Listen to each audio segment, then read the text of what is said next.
নমস্কাৰ, মই নৱ গগৈ। ৰাজ্যত বৰ্তমান দুটা বিষয় তুংগত উঠিছে। এটা জুবিন গাৰ্গক ন্যায় প্ৰদান কৰা আৰু আনটো হৈছে জনজাতিকৰণ।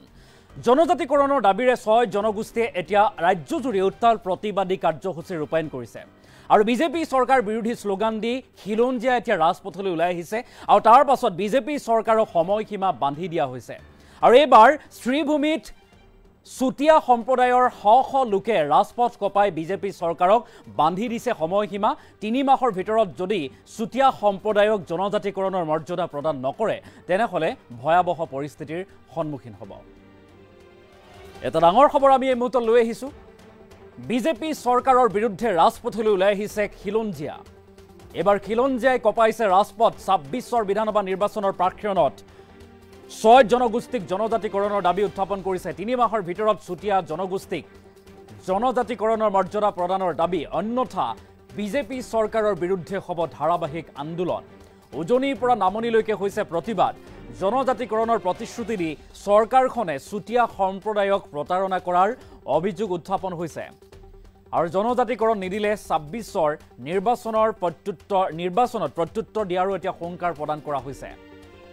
চুতীয়া সম্প্ৰদায়ক জনজাতিকৰণৰ দাবীৰে শ্ৰীভূমিৰ ৰাজপথলৈ চুতীয়া সম্প্ৰদায়ৰ শ লোক আৰু ৰাজপথ কপাই সাব্যস্ত কৰিছে প্ৰতিবাদ। বিজেপি চৰকাৰৰ বিৰুদ্ধে এতিয়া শ্লোগান দিছে, লগতে কৈছে আহ হৈ আহ, ওলাই আহ। চুতীয়া জাতিক জনজাতিকৰণৰ মৰ্যাদা প্ৰদানৰ দাবীত সদৌ চুতীয়া জাতি জনগোষ্ঠীৰ সন্মিলনৰ অসম উদ্যোগত এনেদৰে চুতীয়া জনগোষ্ঠীৰ খিলঞ্জীয়া লোকে শ খিলঞ্জীয়া লোকে সাব্যস্ত কৰিছে প্ৰতিবাদী কাৰ্যসূচী। দৃশ্যাংশ আমি দেখুৱাইছোঁ। এয়া চাওক, এয়া হৈছে শ্ৰীভূমিৰ দৃশ্য। শ্ৰীভূমিৰ একাংশ জনতা এতিয়া ৰাজপথলৈ ওলাই আহিছে। জনজাতিকৰণ নিদিলে ২৬ৰ নিৰ্বাচনত প্ৰত্যুত্তৰ দিয়াৰো হুংকাৰ প্ৰদান কৰিছে এইসকল প্ৰতিবাদকাৰীয়ে। কেৱল মাত্ৰ শ্ৰীভূমিতেই নহয়, আজিৰ দিনটোত চুতীয়া জনগোষ্ঠীৰ একাংশ লোকে ৰাজ্যৰ ভিন্ন প্ৰান্তত গোলাঘাট হওক আন স্থানতো সাব্যস্ত কৰিছে প্ৰতিবাদ। ৰাজ্যৰ ভিন্ন প্ৰান্তত ৰাজপথ কপাই নিজৰ প্ৰাপ্য বিচাৰি এনেদৰে সাব্যস্ত কৰিছে প্ৰতিবাদী কাৰ্যসূচী। কেৱল ইমানেই নহয়, সমান্তৰালভাৱে মন কৰিবলগীয়া বিষয়টো হৈছে যে উজনিৰ পৰা নামনিলৈকে এতিয়া বিজেপি চৰকাৰৰ বিৰুদ্ধে ৬ জনগোষ্ঠী ওলাই আহিছে। আহোম, মৰাণ, মটক, চাহ জনগোষ্ঠীয় লোক আৰু এইফালে চুতীয়া সম্প্ৰদায়, কোচ ৰাজবংশী সকলো এতিয়া ৰাজপথলৈ ওলাই আহিছে। একমাত্ৰ দাবী, আমাক জনজাতিকৰণৰ মৰ্যাদা প্ৰদান কৰিব লাগে। বিজেপি চৰকাৰে কৈছিল আমাক জনজাতিকৰণৰ মৰ্যাদা প্ৰদান কৰিব, কিন্তু বিজেপি চৰকাৰে প্ৰতাৰণা কৰিছে আৰু এই প্ৰতাৰণাত এতিয়া ভুল নাযায় এইসকল লোক। সেই হুংকাৰ দি কৈছে যে ৩ মাহৰ ভিতৰত যদি জনজাতিকৰণৰ মৰ্যাদা প্ৰদান নকৰে তেনেহ'লে ২৬ৰ নিৰ্বাচনৰ প্ৰাক্ষণত ভয়াৱহ পৰিস্থিতিৰ সন্মুখীন হ'ব। সমান্তৰালভাৱে ২৬ৰ বিধানসভা নিৰ্বাচনত বিজেপিক ওফৰাই পেলোৱা হ'ব বুলিও হুংকাৰ প্ৰদান কৰিছে প্ৰতিবাদকাৰীয়ে। উজনি অসমৰ ভিন্ন প্ৰান্তত আহোম, মৰাণ, মটক ইত্যাদি বিভিন্ন লোকে সাব্যস্ত কৰিছে প্ৰতিবাদ। শ লোক জোৰ সমদল ওলাইছে। শ লোকে জোৰ সমদল উলিয়াইছে আৰু দিনৰ ভাগত এয়া শ্ৰীভূমিৰ দৃশ্য। শ্ৰীভূমিতো চুতীয়া সম্প্ৰদায়ৰ শ লোকে সাব্যস্ত কৰিছে প্ৰতিবাদ। জনজাতিকৰণৰ দাবী উত্থাপন কৰিছে।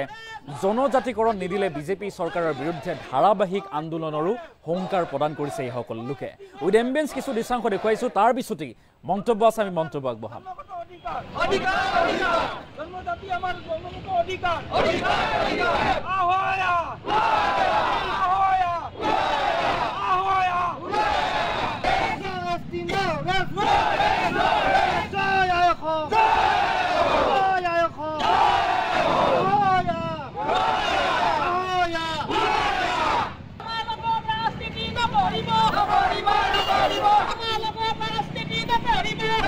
আমি আজি গোটেই অসমতে চুতীয়া জনগোষ্ঠীৰ কাৰণে আমাৰ প্ৰতিবাদী কাৰ্যসূচী আৰম্ভ কৰা হৈছে। গোটেই অসমৰ বিভিন্ন জিলাত আজি এই একেধৰণে পালন কৰা হৈছে। আমাৰ চুতীয়াসকলক জনজাতিকৰণ দিম বুলি চৰকাৰে প্ৰতিশ্ৰুতি দিও আজিলৈকে আমাক চৰকাৰে প্ৰতাৰণা কৰি আছে। বিগত কংগ্ৰেছে 15 বছৰ নেতৃত্ব চৰকাৰ চলাই যোৱাৰ পিছতো বৰ্তমান বিজেপি চৰকাৰ ক্ষমতালৈ অহাৰ আগতে 6 মাহৰ ভিতৰত আমাৰ জনজাতিকৰণ দিম বুলি কৈছিলে, তথাপি আজিলৈকে জনজাতিকৰণ নিদিলে, দিয়া নাই এতিয়ালৈকে। আমি দাবী জনাইছোঁ আজি এই আৰু ৩-৪ মাহ আছে, ৩-৪ মাহৰ ভিতৰত যদি আমাৰ জনজাতিকৰণ নিদিয়ে তেতিয়াহ'লে আমি বৃহত্তৰ আন্দোলন কাৰ্যসূচী হাতত লৈছোঁ। এতিয়া আমাৰ বিভিন্ন চুতীয়া জাতি সন্মিলন তথা জিলাই জিলা সন্মিলন যুৱক ছাত্ৰ সকলোৱে আমি একত্ৰিত হৈ মহিলা সন্মিলন একত্ৰিত হৈ আমি আজি এই কাৰ্যসূচী পালন কৰিবলৈ আহিছোঁ। যিহেতু আমাৰ প্ৰাপ্য দাবী, যিহেতু আমাৰ আজি জন্মলগ্নৰ পৰা আমি ভূমিপুত্ৰ চুতীয়া আৰু আমাৰ জনজাতিকৰণ লাগিবই। যিকোনো প্ৰকাৰে আমি চৰকাৰক বাধ্য কৰাব লাগিব যেন আমাক জনজাতিকৰণ দিবলৈ বুলি। ইয়াৰ উপৰিও আমি বিভিন্ন সময়ত আমি প্ৰতিবাদ জনাই আহিছোঁ, তথাপি চৰকাৰে আমাক আওকাণ কৰি আছে, আমাক কোনো গুৰুত্ব দিয়া নাই। আমি চৰকাৰক আকৌ এবাৰ জনাইছোঁ, এতিয়াও সময় আছে, দি দিয়ক, নহ'লে অহা ইলেকশ্যনত, যিহেতু 2026 বিধানসভা ইলেকশ্যন হ'ব, তেতিয়াহ'লে আমাৰ সদৌ চুতীয়া জাতি সন্মিলন বা সদৌ চুতীয়া যি আমাৰ জনসংখ্যা আছে বিভিন্ন জিলাত, সকলোৱে আমি চৰকাৰ বিৰুদ্ধে যাবলৈ বাধ্য হ'ম। আমি আজি গোটেই অসমতে চুতীয়া জনগোষ্ঠীৰ কাৰণে আমাৰ প্ৰতিবাদী কাৰ্যসূচী আৰম্ভ কৰা হৈছে। গোটেই অসমৰ বিভিন্ন জিলাত আজি এই একেধৰণে পালন কৰা হৈছে। আমাৰ চুতীয়াসকলক জনজাতিকৰণ দিম বুলি চৰকাৰে প্ৰতিশ্ৰুতি দিও আজিলৈকে আমাক চৰকাৰে প্ৰতাৰণা কৰি আছে।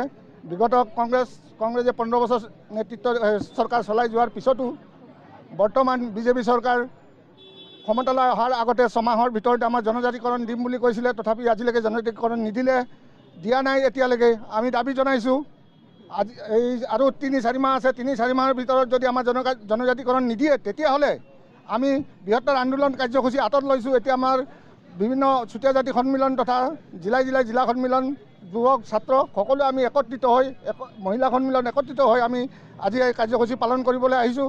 যিহেতু আমাৰ প্ৰাপ্য দাবী, যিহেতু আমাৰ আজি জন্মলগ্নৰ পৰা আমি ভূমিপুত্ৰ চুতীয়া আৰু আমাৰ জনজাতিকৰণ লাগিবই। যিকোনো প্ৰকাৰে আমি চৰকাৰক বাধ্য কৰাব লাগিব যেন আমাক জনজাতিকৰণ দিবলৈ বুলি। ইয়াৰ উপৰিও আমি বিভিন্ন সময়ত আমি প্ৰতিবাদ জনাই আহিছোঁ, তথাপি চৰকাৰে আমাক আওকাণ কৰি আছে, আমাক কোনো গুৰুত্ব দিয়া নাই। আমি চৰকাৰক আকৌ এবাৰ জনাইছোঁ, এতিয়াও সময় আছে, দি দিয়ক, নহ'লে অহা ইলেকশ্যনত, যিহেতু 2026 বিধানসভা ইলেকশ্যন হ'ব, তেতিয়াহ'লে আমাৰ সদৌ চুতীয়া জাতি সন্মিলন বা সদৌ চুতীয়া যি আমাৰ জনসংখ্যা আছে বিভিন্ন জিলাত, সকলোৱে আমি চৰকাৰ বিৰুদ্ধে যাবলৈ বাধ্য হ'ম।